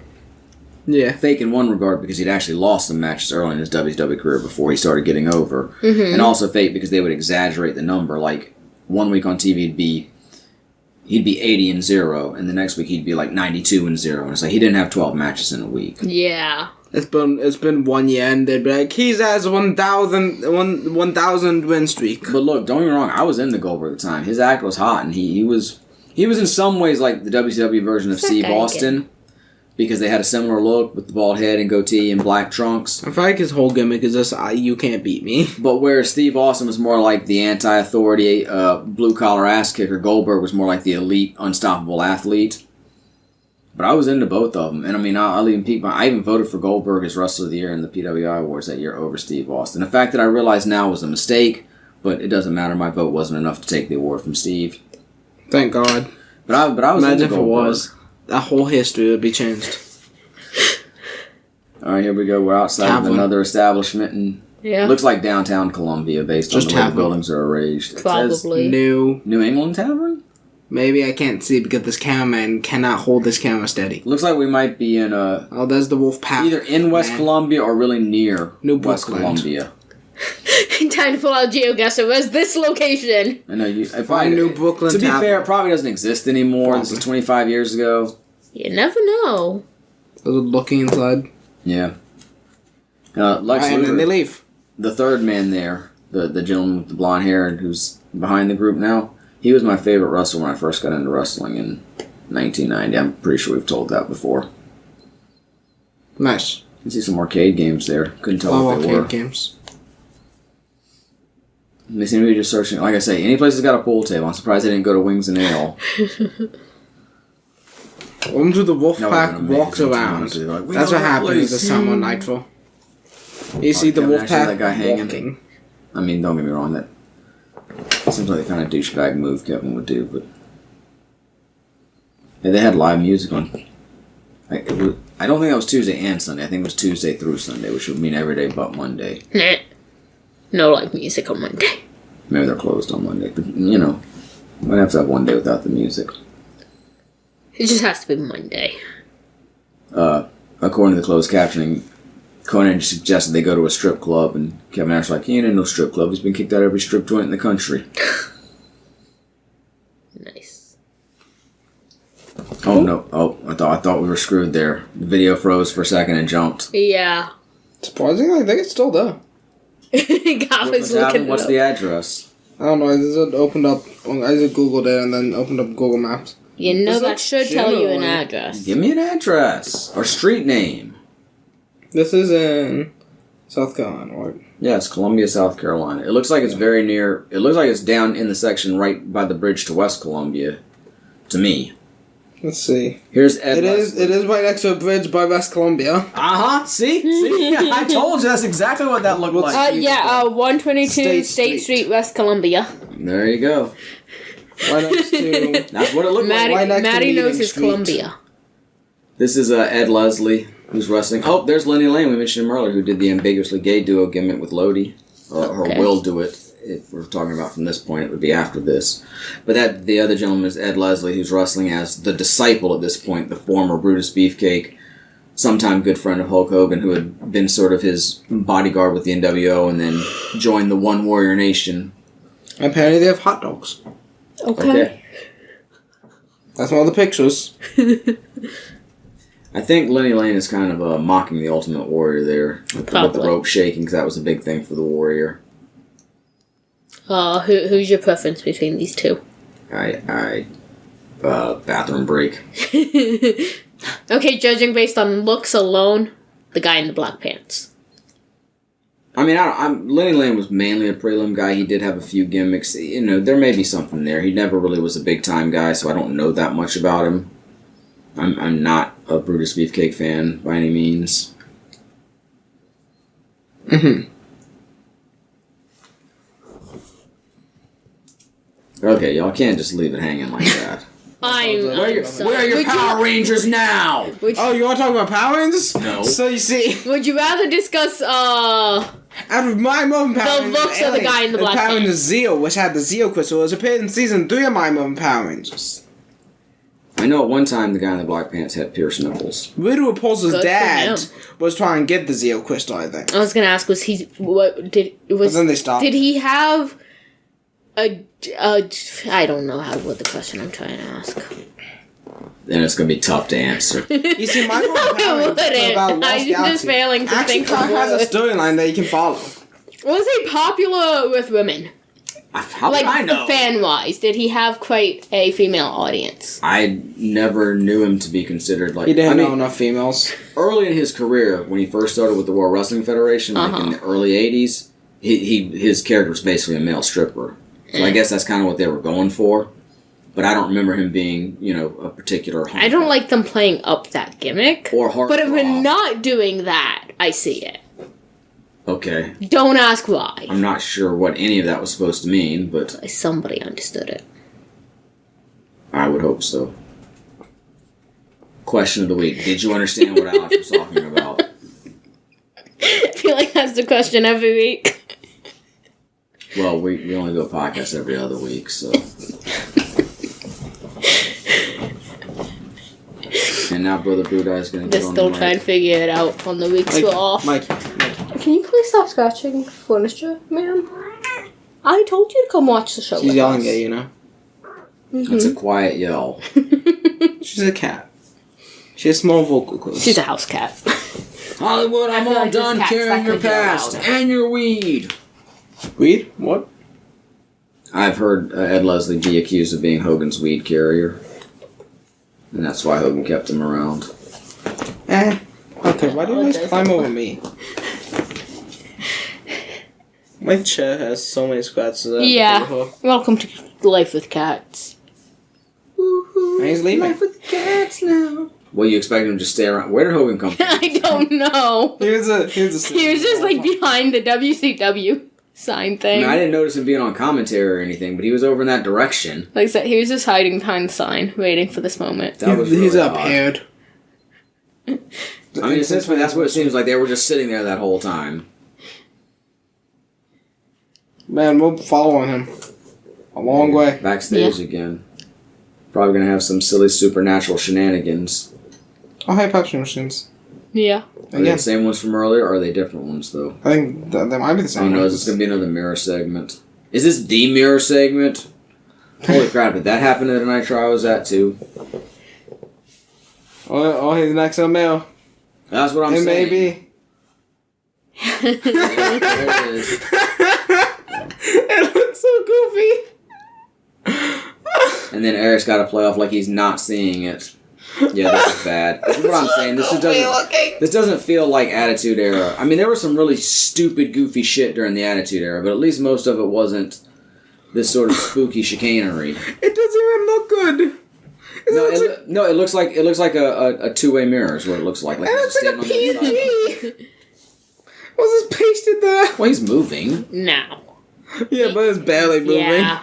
I was Well, like, it's supposed to be a reflection, but to me, it looks like that sort of two-way glass you would see in like Uh-huh. I agree. a police station or something. definitely. That, I mean, kind of the concept of how like does the this mirror make being any the sense in the screen. context of the show? Like, this is supposed to really be happening. Like, it's not. I mean, that's the sort of stuff that just kills the suspension of disbelief in wrestling. And just don't really have any love for something like that. I mean, the camera seemed to have captured him. Why couldn't anyone else see him? Exactly. Well, it was just Eric that couldn't see him. Yeah, I don't even know if the announcers were feigning like they could see him or not. That would make it even worse if they couldn't. But they Shows have not had him off there. like they couldn't. To have Hogan talking about it. I mean, So then we won't be seeing might it have worked either. better. I have no idea where they are now. Looks like they might be out near the fairgrounds. Welcome to the freaking WOLF-PAC's road trip. Yeah. This is like the definition of a dive bar right here. What are they doing? Why do they keep moving from place to place? They're looking for Scott Hall. Remember the old drunk Scott Hall? Ah. And they're going on a road trip to find him? Yep. Wait. This is on It's Lee the Park. 90s. This is on Lee Park Road. Look up Lee Park Road in Columbia. Yeah, on Alright. it, Gabba. Just like not Heart like Bret Hart. Lee Hart. Lee Park Road. See what it's near. Lee Park. And hey, they found Scott. Time for a good old barroom brawl. Yep. What On the was pool it? table. Leaphart. Leaphart. That's what the address said on this Where's the H? establishment. Leap Heart. Lee Pot. How hard was that? I thought you were saying Lee Pot. I did say Leap Heart. No, Lee Pot. Oh, like a portion of Lee? Not Lee Pot. Oh, they're in the bathroom, Dylan. No. And Kevin took Scott in the bathroom and closed the door. Do they realize how gay this is? Lee Pot Road. I mean, look. I think wrestling over there just has They've gone a bit more west. what's it near? What's it? No. Anyway, Wes, I think over the years wrestling has courted in equal parts homophobia and homoeroticism, and I think this is leaning toward the latter in this case. That lady was happy to be on camera. Kind of close to a Walmart and a Chick-fil-A. The Walmart in West Columbia. Yes. Okay. It's not like on it, it's near it. I've been to the Walmart in West Columbia. I used to deliver magazines to it. There are multiple churches on it. But I'm not as familiar with West Columbia in general, other than, like I say, the cross over the river. And then Waffle House Oh, and look! Charlie Brown shirt! Waffle House and Burger King are just about at the end of it. Oh, look, we're all going to the Technically bathroom just past now. the end of it. Yep. Oh, I think he stuck Scott's head in the toilet. Welcome to junior high, everybody. Oh wait, they actually found him? Where the Yes. Where I was are looking you? for Lee Pot Road! I mean, fair enough. I did ask him to. Oh, look, I think I see me. Oh, I did not have a sign either, so that would not help find me in the crowd. You should okay to sign. I thought about it. I told you I thought about bringing a sign that said Lex is Larry, because Lex Luger's real name was Larry Fole. And I thought about a Cloud Fear Sephiroth sign.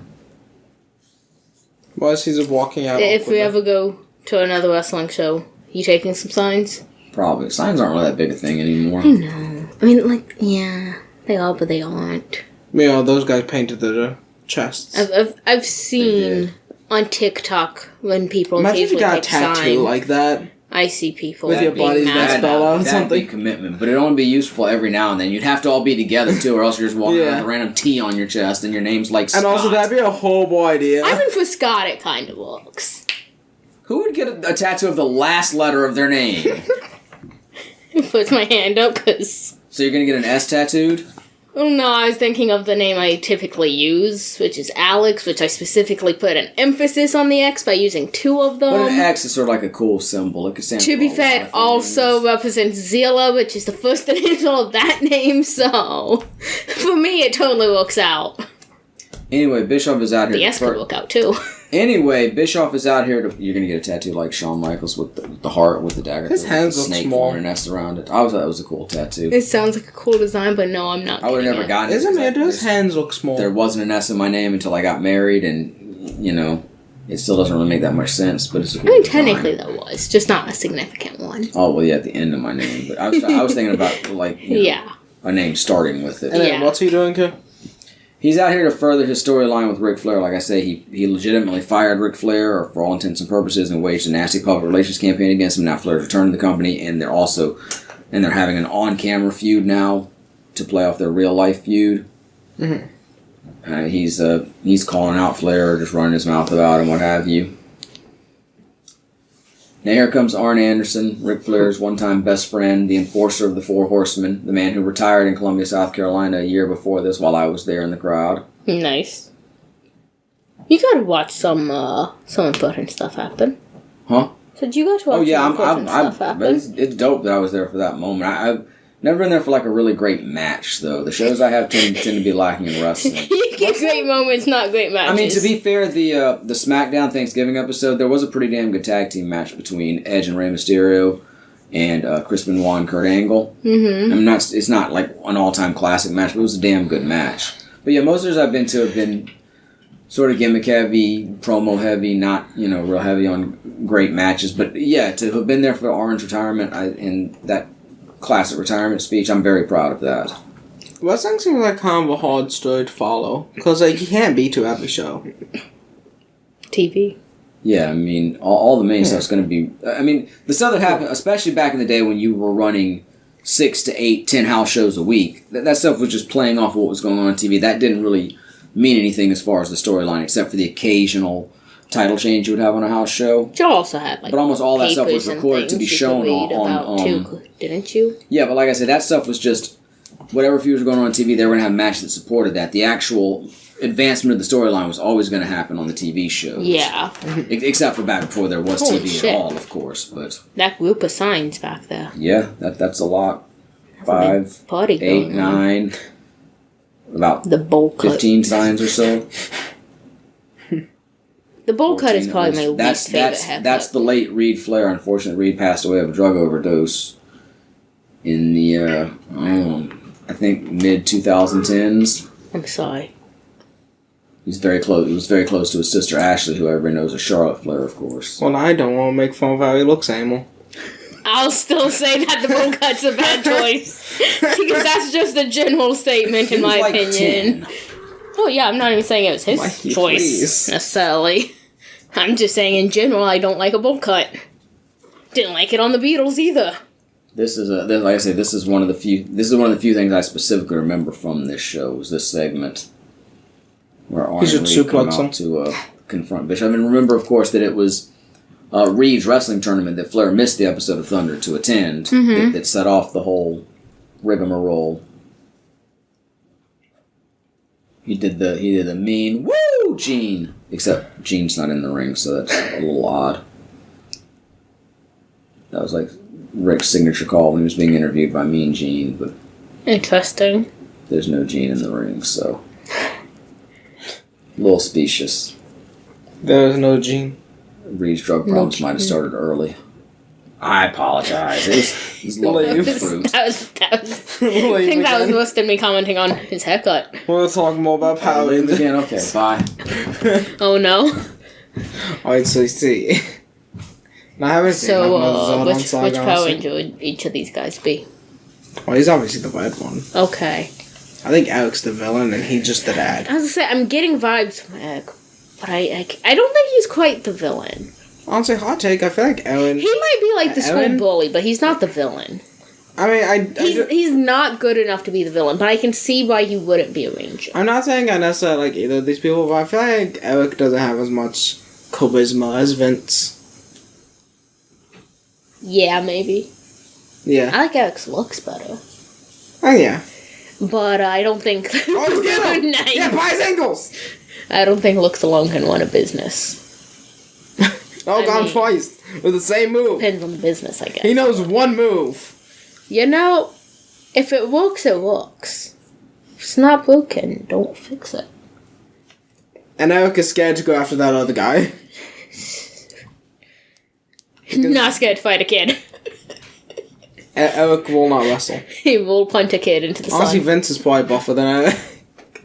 Oh. Vince was surprisingly Yeah. buff. Yeah, for Probably, sure. yeah. Vince was a steroid-using bodybuilder. Now, Eric was a legitimate kickboxer, so he's got some skill. Oh, he can kick. I was like, he doesn't look thin or skinny or anything. Oh! But yeah, he doesn't look as That's the buff sign of the as- Four Horsemen. No, look. Let me state it really quickly too. I didn't mean to offend anybody. I harbor no ill will toward Reed Flair, and I certainly don't want to diminish the suffering that Rick went through losing his son. I can't imagine what that must be like. I was just making a little joke. And there's another dead person. There's a lot Maddie, of them in Eric or wrestling. Vince? For Just in what? general. I mean, I don't think either one of them's a very good guy. I mean, yeah. I'm not saying I particularly like either of them, but I feel like Vince has more charisma. I mean, Whatever. I don't know. Vince has been accused of a lot of stuff lately. I mean, yeah. And I'm just saying more in the ring. I mean, honestly, Don't particularly like honestly, either of them. morally, Eric's probably a better person, but he is a douchebag too. So Seems to be a lot of those in I'm not a wrestling, big fan of either one. That's the former wife of Macho Man Randy Savage, Miss Elizabeth, too. Nice. Neat. who is, as I said, very crassly, has also passed away. There's a lot of dead people in wrestling. Yeah, I already said that.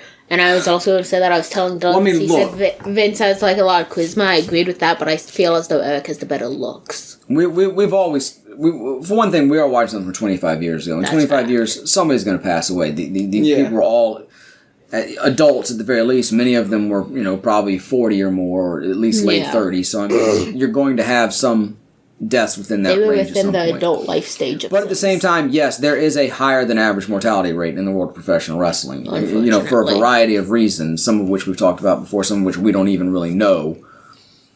But yeah, it is sad sometimes to go back and watch these shows because I can point out, they're gone, they're gone, they're gone, they're gone. Half the time you'll watch a match and like everybody in the ring will be gone now. It's very sad. I like that old school cell phone, the flip phone. I like flip phones. They make me think of childhood. Of course, I left the ring, but I'm sure you guys saw Reed take Eric down. Yeah. That was the Same main thing move I remember twice. from this segment. In fact, I remembered that Rick didn't even show up, but you're going to see in just a minute that I'm wrong. The music playing is probably the theme from 2001: A Space Odyssey. Also, there's Space Odyssey, I hate that movie. Same. Yeah, but you know the dun Yeah, we know. dun. That was Still Ric hate Flair's that. entrance music. Still, great Ric entrance Flair music. used Such it a bad better. movie, honestly. Oh yeah, 30 minutes of monkeys around a monolith. I'd rather watch 30 minutes of Ric Flair. and I literally forgot. Yeah, easily. I forgot that Rick even came out for this segment. Was he about to take him down twice? But I have seen Rick. I saw Rick wrestle at the WWE house show on my birthday in 2002. Damn, you gotta see him for your birthday? And that's some NWO. Yeah, I got to see Not the Undertaker, WOLF-PAC, as you Brock can tell. Lesnar, Rob Van Dam was on that show, Booker T. Did that side of the NWO actually have their own name? Or is mean, it- They were Match, either just NWO please. Black and White or NWO Hollywood because Hollywood Hulk Hogan was the leader. Uh-huh. Yeah, that was it. They weren't as cool as the Wolf-PAC, and there's the Four Horsemen in the ring supporting Flair, supporting both Flairs. All in casual clothes. Well, they weren't wrestling. I mean, You know, I could see Young Gravy. if you're not gonna have a match, there's no reason to have your Young gear on. Gravy. Yeah, he's got the looks, and I feel like it's something he could do. Wait, like what it did would you just say? be a fucking around sort of thing. I missed something. I said I could see Young Gravy do wrestling, not like full on, just like a funny little celebrities doing some wrestling shit. Who the fuck is Young Gravy? I think he does some music. I mainly know him. Yeah, off he's a TikTok. music man. Yeah. Eddie's formerly Flipped a lot. friends with Scott. He does Minecraft. I presume probably no longer. Yeah, I didn't know that until like the other day. And also, Eddie's formerly friends with. Was it Minecraft Universe? I think. I don't know. I know Minecraft Universe did some music stuff with him. I think. Interesting. Was it him?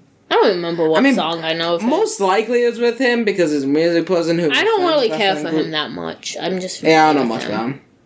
I remember. God, what was that girl's name? Is it Addison Rae? That doesn't I don't sound know. right. I know. You know. I know I'm not even on that side of TikTok. I know it's honestly. you'll be scrolling through TikTok. You look at the comments and it's like Young Gravy. No, What are you for me, doing I'll be here? scrolling through TikTok and suddenly there's Young Gravy. Yeah, I don't actually see it. Yeah, no, I just see his whoever it was, I comments. think it was Addison Rae. I remember supposedly, like I said, I'm not on that side of TikTok. Yeah, Supposedly he her does parents were going music through like a and really stuff. messy divorce or whatever, and then suddenly Young Gravy was dating and attending red carpet events with her mom. I think she's the one. I think she's the one who released the dolls that looked kind of shit. Boards And I honestly felt kind of bad for her at that moment. Oh, apparently he was born in 96. Oh damn. So he was very young doing this. Oh yeah, definitely. Older than the girl who played the Green Ranger. But younger than y'all's older brother. Fact. Oh my god. Same age as one of my best Speaking friends. of your older brother, Not the one you keep mentioning. your mom brought him up earlier when we were in the bedroom with y'all's youngest brother. Uh-huh. And I don't think I'm speaking out of turn. Your brother's name's Marcus, and so we mentioned Marcus and Johnny, your younger brother, who's been on the podcast sometimes, was like, "What's Marcus?" Now who's Marcus? What's Marcus? I love that. And there's Tomato Face Sting. What is Marcus? Here comes. Now this should have been a really good match. Main event at the show I'm at live. Sting, great wrestler who I've watched throughout my whole Glitter. wrestling fandom. One of my all-time favorite wrestlers, Bret Hart, taking him on. They may have wrestled before this, but not often and not in a big match setting. They both use the same finishing hold. This should have been a great encounter. But as you'll see, Bret's going to walk out and then immediately go back, and the whole match is just going to be like a hardcore street fight backstage. So I got to watch it on a TV screen. I'm sorry. Live in the arena, which is very. I'm pretty sure I'm up there somewhere on the right hand side of the screen. I think that's the side of That's a pretty the cool ring we're sign. sitting on. Okay, I like the creativity. Plus, I mean, I think that lady had a pierced tongue. good for her. Have you actually seen Sting? I'm pretty sure you said yeah. I've but I seen don't Sting know. wrestle live. Yeah. What about Galba and I? I don't know. We did when he was with TNA. We did go to a TNA house show, and you guys got Sting Bears. But I'm not sure if I don't think he actually wrestled. Batista had a better bed though. Yeah, we have seen Batista wrestle. He was at the SmackDown that we talked about. Look, Brett's bringing out the glasses and putting him in a glasses case. He's a long way. He's a long way from passing out the pink Mylar shades. But he is a heel now, though, to be fair. WCW can't afford to pass out the shades. Well, WCW just blew everything with Brett anyway. Yeah, I like the old, And he's leaving. The jackets he and Jim used to wear with like the epaulets on.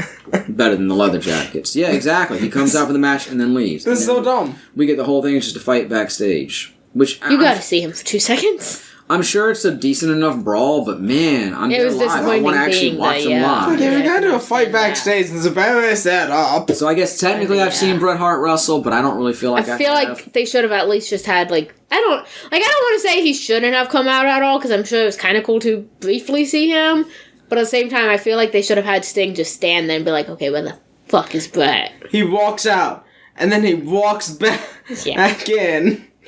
Honestly, okay. I think of my 5 favorite wrestlers, I've seen Rob Van Dam wrestle the most because I think he was on the Raw House show. Box.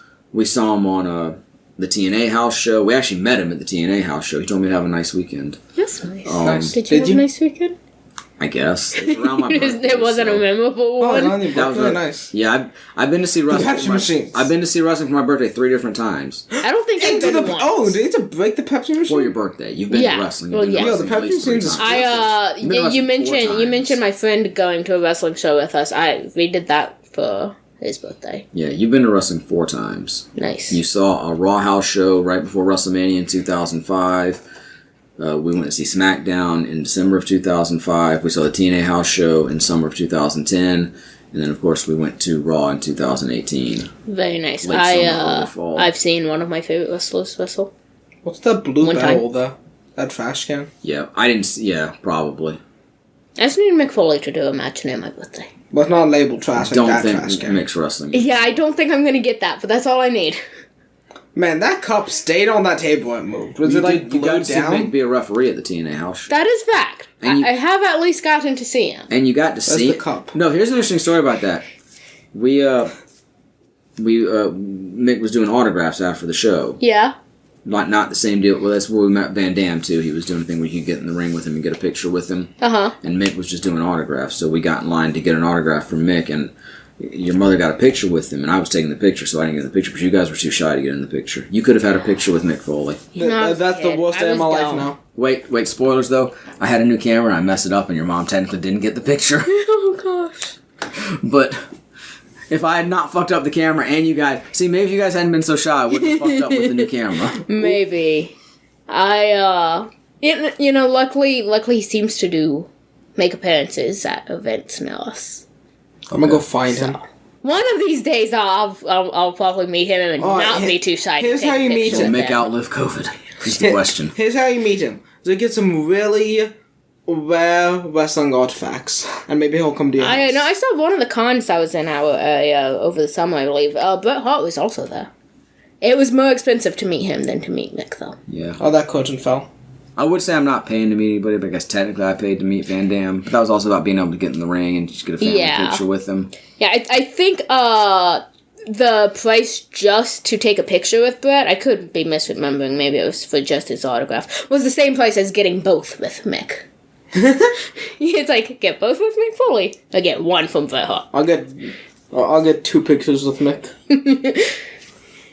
I met Bruce Pritchard. I have a picture of me and Bruce Pritchard. Nice. My mom and I went to see his podcast live. I didn't meet my other favorite wrestler. Man, seeing a podcast live does not sound that exciting. Interesting, too. Speaking of... Could be fun. I've told you I've seen Rob Van Dam wrestle live more than any of my other favorite wrestlers. This was during WrestleCade, which is an event they do in Winston-Salem. Yeah, where they have, that's coming up very soon. It's like a whole weekend thing. We have meet and greets, and like I say, sometimes there's live podcasts, but there's a wrestling show, too. They have a pole fight. And I think the wrestling show had just ended right before the podcast was started while we were waiting in line to get in for the podcast. And I kind of saw Rob Van Dam. I didn't see him wrestle, but I saw him I saw him and Juventud Guerrero. Nice. You mentioned WrestleCade happening. You mentioned WrestleCade, and I said it's coming up soon. And going back to mentioning TikTok and whatnot, Golf Baby's gonna be there. Who? You don't get Golf Baby on TikTok? It's Who the fuck is Y'all, Golf? he just crotched Bret Hart with the door, and y'all not gonna comment on that. That sounds painful. I'm just saying. It's Matt and Rebby Hardy's But- kid. Yeah. According to you, anyway. I'm By not the way- familiar Yes, it with is. them. By the way, I just want to say they both had poles and they didn't pole fight. I think they were setting it up, but didn't somebody? Now they both have poles again. They're not. Well, clashing Bret hit him with a poles. pole, and Singh dropped his. Well, they weren't clashing poles like they should have. Like, gosh, I have all the off, but what is that? It's not exactly a golf cart, but it's like the sort of cart you'll drive through. It seems like he could not Yeah, get like driving. you put you put some equipment on the back of it to haul it through the arena. her parents are / were wrestlers or whatever, but they did like whole gothic nursery and dressed in all black, and it went viral on TikTok. I think recently they've been doing Choking more with covers the with it, pole. though. Martha. I think That it's does remind me adorable. of Batman vs Superman. Wait, why did you say Martha? I would pay. Just to felt meet- like it. To I'm distract the you, person who would pay to go meet a wrestler's child. Apparently. I guess not the only person. If Well, yeah, true. Obviously not. the only person in this room. I'm just saying that I looked through the guest list and it didn't mention her parents. No, it's her specifically. That's the Sting called it the Scorpion Deathlock. Bret Hart called it the Sharpshooter. I think it was originally called the Satori Hadame. It was Scorpion Lock in Japanese. It was created by Masa Saito. But both these men use the same finishing hold, and Sting's got Bret in it now. Interesting. One of my favorite finishing holds. For my fantasy wrestler, I call it the Iron Maiden, but Nice. to each their own. I called the he gotcha. There didn't seem to be a There didn't seem to be a referee back there, so I don't even think this is an official match. I think it's just a fight. Oh, that trash can. Oh, that trash can was. Denied. Man, they planned this out poorly. Got the poll again. Hey Dylan, back then they didn't plan the match out from A to Z. It's just improvisational give and take. They're just doing this as they go They along. improvised this People. poorly. They didn't plan this out. They're using what's there and they're working with what's going on around them. Every last second of it wasn't a setup. Well, I don't think every last second of any matches planned. Modern matches, yeah, Some of by it and might large. Did they really plan like everything? I've just Yeah, and I'm not. I feel like and I'm there's not- a lot of planning. And I'm not saying choreography. nobody did back then either. I mean, it's legendary that Randy Savage conceived the whole match Well, at the match WrestleMania done? 3 with Ricky Steamboat. Oh, I guess Is the that how match is that done. ends? That was it. It's just going to end with Sting being helped into a chair by Oh, Doug Okay, Bellinger. wow. That was a bad match. He tried to get the trash Yeah, can it was and then not just walked exciting. away and sat down. Yeah, it's like, oh, I can't have the trash can. disappointment That's of it. not having the trash can was just too much. Done. What was that? Hey, that was trash. something. That was the end of Nitro from October 5th, 1998, live from Columbia, South Carolina, with my Okay. father and I in attendance. Nice. Yeah, like I say, I remember that match being extremely disappointing. It apparently wasn't even a match. There was no winner. There was no referee. And Yeah, like I say, that was kind of all the garbage. action took place backstage, so we got to watch it on a monitor. So I may as well have just stayed home. That's kind of garbage. I wonder what was going on Raw at the time. Try something better. Don't know.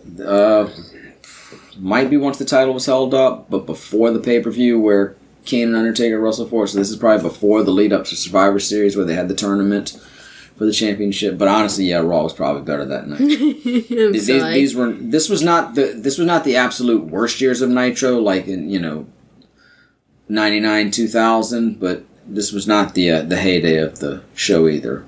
But I mean, I was happy to be there. It was fun to be there live, and I enjoyed watching it with y'all. Like I say, my big takeaways were the girl with the Goldberg sweat and the Ric Flair Eric Bischoff segment. Very nice. And like I say, the disappointing main event. I don't think I've ever had a really quality main event at any of the TV shows I've been to. I'm sorry. I don't even remember what served as the main event for the Raw we all went to. I know they had a dark match afterwards that was fun, if short. Yeah. The episode of Raw from 2003 that we watched on the podcast earlier this year ended with like a promo segment from Triple H and maybe a confrontation between him and Goldberg. You saw what we got here. I don't remember there being anything major on Thunder. And the Nitro the year before this, I think, did have a Randy Savage Lex Luger match. So that's probably the closest thing to a good main event I ever got. Nice. But again, it's still fun to be there. Any parting thoughts on the show? Go watch Power Rangers. Not sponsored. Are you okay, Maddie? It takes a long drink. Good job, Gob. He's finishing his drink. Every time Gob mentions Power Rangers, finish your drink. He'd be drunk and I'd be wasted halfway through that show. He'd be dead by the end of it. That'd be the Phantom Menace Lost episode again. Anyway, on that note, make sure you come back next time when the conversation will continue. Please check out our Patreon, patreon.com/LexiCon. No, not LexiCon Podcast. Patreon.com/LexiConvo. Help support the show, get access to bonus episodes, and a cool sticker every month designed by the namesake of the show, Lexi herself. Yeah. Zila Draws on Twitter and Instagram. Yeah. And again, until the next episode, I am and will continue to be Maddie. Lexi. Dylan. And this is Lexi Concluded. Bye.